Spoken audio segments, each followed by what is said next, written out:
Welcome back to the show. It is good to be back here. It's been a year. It has been a year, and a lot has changed in that year. You are running for President of the United States. You're in the Democratic primary. Let's start with something that you've managed to do that nobody else seems to have managed to do in the Democratic field, and that is everyone agreed in the beginning to be nice. Everyone said, this is a race about great ideas, and we all agree on many things, so we will be nice. And then, like, 2 debates in, people were like, you're a moron, and you're this, and you're that. And you've been very vocal in saying, like, no, I'm still not going to do that. How's that going for you? Look, we're trying to beat Donald Trump, who is darkness, who is hate. And one of my greatest heroes, King, said, you know, darkness can't drive out darkness, only light can do that. Hate can't drive out hate, only love can do that. And this is the mistake I think we make in this country, is to think to be tough, you've got to be mean. To think to be strong, you've got to be cruel. But we've taken on demagogues and bigots and fearmongers. Every generation of America has had that. I would say the gardens of our democracy have never been free of those weeds. McCarthyism, the Know-Nothing Party, which was anti-immigration, same language that Trump uses.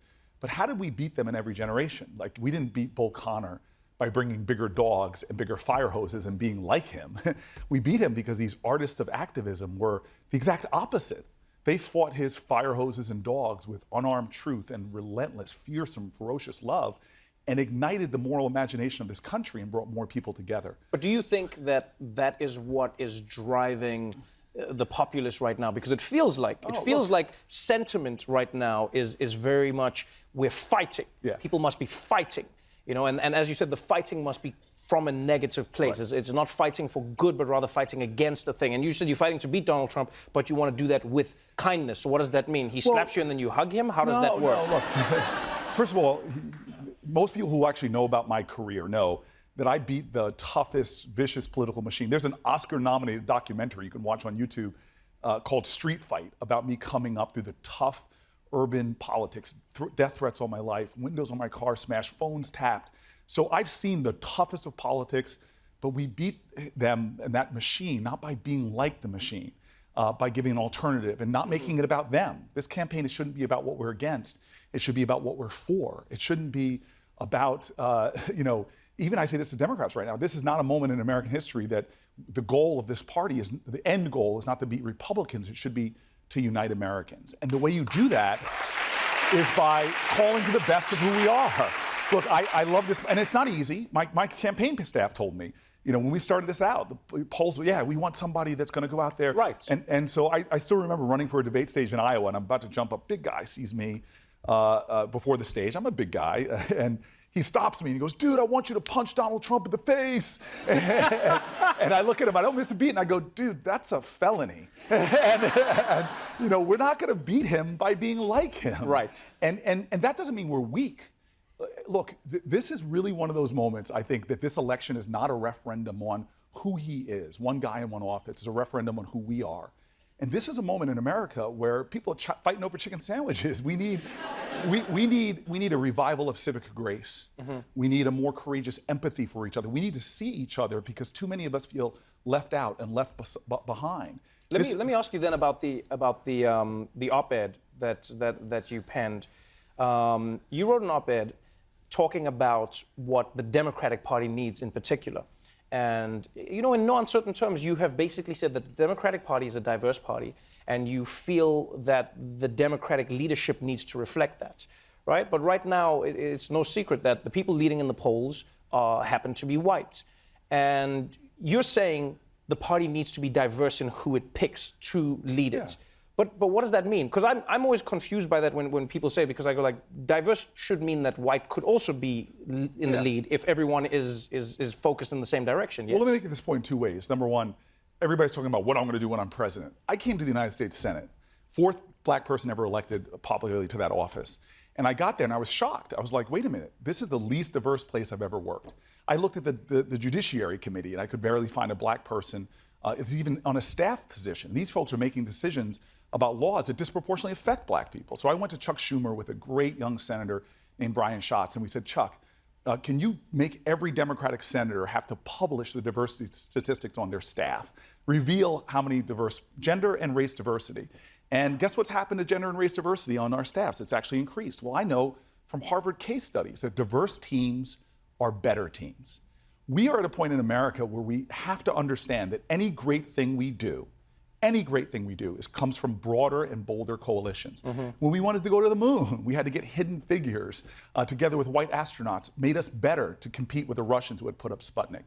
And so in this presidential election, I'm tired of hearing people define electability about how can you recapture a white voter who might have voted for Obama and that Trump. switched over. When look at the 3 Midwestern states that we lost by 77,000 votes combined, Michigan, Wisconsin, and Pennsylvania. Pick any of them. Wisconsin alone, in Milwaukee, the African-American vote declined from 12 to 16. It went down about 70,000 votes. And we only lost that state, I think, by 10,000 votes. Right. We have to have a candidate that has an authentic connection to the full diversity and can excite and energize all of who we are, not just one faction. So what you're saying, if I understand correctly, is that too much focus seems to be placed on one specific type of voter. People are saying, like, how do we win the white middle-class voter who voted for Trump and Obama, as opposed to saying, how do we win voters, including black people who also didn't turn out? Because I imagine you and I have heard this in the black community before. I'm the only person in the Senate, the only person in this race that lives in an African-American urban sort of center. And when I hear this all the time, people getting cynical about American politics, that they don't feel like people are talking to them. They have a lot of presidential forums. I went to one speaking to formerly incarcerated recently, and I was very angry. I got there, usually there's 10, 15, with 78 candidates running for president right now, usually you can get a few there, and there's only 3 of us. And I said at the end of that to these formerly incarcerated people who face lifetime sentences, they're out of prison, but remember, once you have a criminal conviction for a nonviolent drug crime, for doing things that 2 of the last 3 presidents admitted to doing, it's hard to get a job, it's hard to get a loan from the bank, it's hard to make it work economically. And I just said candidly to them, I said, look, the Democratic Party has been wrong on this issue. And the one thing we need from a president is somebody that people can trust is going to fight for these issues. And that's what I think we have to have, is a president that can evoke sort of an authenticity of spirit with folks to say, okay, I believe that you're going to be with us on this. But then how would you explain polling in places like South Carolina, where they've polled African Americans, and then in that place, it's Joe Biden at number 1, and then like you go down the list, and it's like Elizabeth Warren, and then it's Buttigieg, and then it's Andrew Yang, and then it's you. How do you explain that? That's amongst African American voters. So that's black people going, no, we're going to go with Joe Biden. Yeah. Some have said, look, it's not about you, Cory. We just want to go with the person who we think can win. Right, and that's because right now, that's the number one thing voters say they want. Like we're all they just want to win. Yeah, and I think it's a lot of it's fear. We don't want to mess this up. But we don't do things best when we do them out of fear as a country. We do them best when we do them out of faith. And so let me tell you about Obama. He was behind, at this point, this exact point back in 2007, he was 21 points behind Hillary Clinton. He was behind African-American voters in South Carolina, just like I am. In fact, we have never, and you're in my lifetime in the Democratic Party, never has someone who's been at the front and right now in the polls ever gone on to the White House. Oh, wow. It has always been Jimmy Carter polling about 1% now, Bill Clinton about 4%, Barack Obama 21 points behind. But ultimately what Obama challenged us for, Kennedy, I can go through the candidates, is to not make fear-based decisions. Let's be a country that understands that, dear God, beating Donald Trump is important, but it's the floor. It's not the ceiling. It gets us out of the valley. It doesn't get us to the mountaintop. The leaders that we seem to understand that can ignite and energize us are not ones that are the safe bet, are the ones that call us to something higher and something greater. I'm running not the easy way. I'm not running because I want to punch Donald Trump in the face. Oh, we're going to beat him. And I look forward to being on a debate stage if he tries to invade my personal space and things like that. I will stand strong. I'm a former tight end for Stanford University. I could stand strong against the guy. But I'm not running just to beat Donald Trump. So then tell me about... I'm running because in my community, right, before Donald Trump was elected, we had lots of challenges in this country. Right, so then tell me about some of the policies that separate you in the field, because the Democratic Party has laid out a wide range of policies that people agree on to a large extent, but then the details is what causes the fight. So for instance, let's say like with Medicare for all, right? You're for Medicare for all, yes? I absolutely believe the best system in this country is a single payer system. Okay, so would that eliminate people's private insurance? No, so this is what I'm saying to you, is that on issues like this, we tear each other down over a lot of policy details. When we forget that the differences between us, because everybody on that stage, every single one wants universal health coverage. every single one, while we're competing against somebody who right now is working in the court system to take away the Affordable Care Act, to take away pre-existing conditions. Yeah, but how does the voter choose in the Democratic primary if people do not distinguish themselves with their policies? Well, because I understand what you're saying in principle, but then how does a Democratic voter go like, yeah, but I still want to vote for the person who will enact what I think is the best policy? Well, first of all, I want to caution us voters to think that we're going to make a decision by somebody checking every box on our sort of list of things that we want. Interesting. And I want to be very serious about that because, look, it's exciting to me. A lot of people who are my friends in politics are running, and I've learned things from other people on the stage on policy. I've got bills with a lot of folks on the stage because there's a lot of us running. And that's why I think the policy issues are important. I'm excited to have been the only one to put out a plan on child poverty, 170 plans. We're not talking about one of the most pressing issues in our country. I'm happy that I was able to move the field even a bit on gun licensing. Those are really important. But what we've got to understand is, I don't know if you even remember what the policy differences between Hillary Clinton and Barack Obama were on health care. Because below all of those policies, to make those things even possible for the next president, has to be the president that can best capture the spirit of this country and build new American coalitions to make things possible. The next president of the United States has got to be someone who can heal this country, remind us that the lines that divide us are not nearly as strong as the ties that bind us, and call us to do things that this country hasn't been able to do. Because the things we even agree on right now, we agree, 90% of us, on common sense gun safety checks.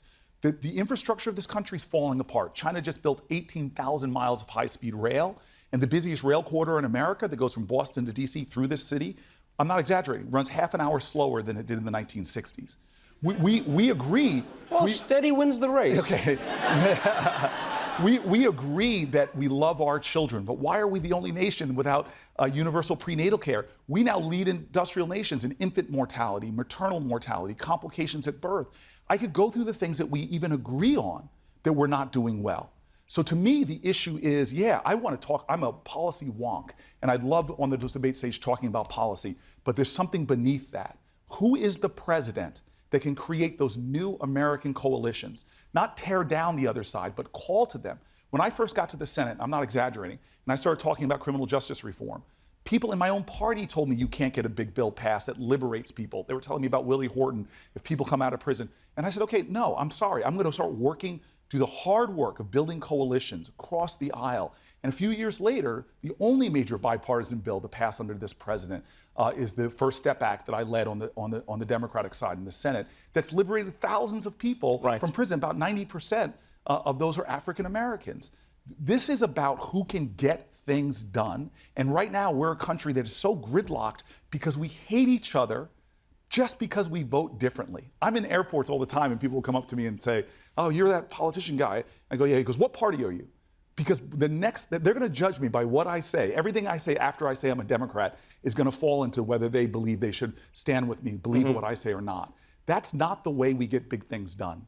Let me tell you, the last time I was in what's called the SCIF, it's where senators go in a basement below the Senate to read confidential documents. That's when no one hangs out with Ted Cruz. Yeah. Yes.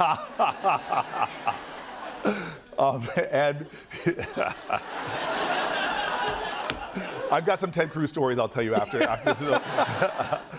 And the last thing I read was a series of documents about the Russians' interference in our election. And I got so angry when I read one section about one of their strategies to destroy our democracy, because it reminded me, I'm a history buff, of what Khrushchev said as how he was going to beat America. He said, we're not going to beat America with tanks or missiles. We're going to beat them because they're going to corrupt from within. Well, you know what this document said? The Russians are trying to make us corrupt from within. They're going to try to use our social media platforms and more to just drive up the level of hatred in this country, because they know no democracy can function unless we find a way to put more indivisible into this one nation under God. Right now, we face an existential crisis in this country where even the things we agree on, we're not moving them beyond. And meanwhile, in our parents' generations, we created these coalitions. The civil rights movement wasn't just black people marching for rights to help liberate African Americans. Somehow these leaders were able to get suburban folks, white folks, people of the whole spectrum to become a new American consciousness to move us forward. This is a moment in America where we are at a crossroads. And it's the choice isn't between Donald Trump and not Donald Trump. The choice is, are we going to continue to lead this planet on the issues that matter, from climate change to setting a standard for quality of life? Or are we going to descend to be the first generation of Americans where our life expectancy is going down? Baby boomers, 90% did better economically than their parents. For millennials, it's down to 50-50. Other countries are looking at things we used to be the best at and say, we're going beyond you on lowering the cost of college and the percentage of college graduates and more. So this is the choice we have. And I'm telling you, it's not all about Donald Trump. I want to beat him, defeat him. I want to replace him and get him out of office. But that's not why I'm running for president. I'm running president because I believe in us. And I believe this is the moment that we as a country have to see that we have common cause and common purpose, because we certainly have common pain. The president that can get us there, that's the one that doesn't just beat Donald Trump. It's the one that gets us to the mountaintop. And that's what I believe our destiny is. Powerful words. Good luck to you in the rest of the race. Thank you. Thank you, Jim. Senator Cory Booker, everybody.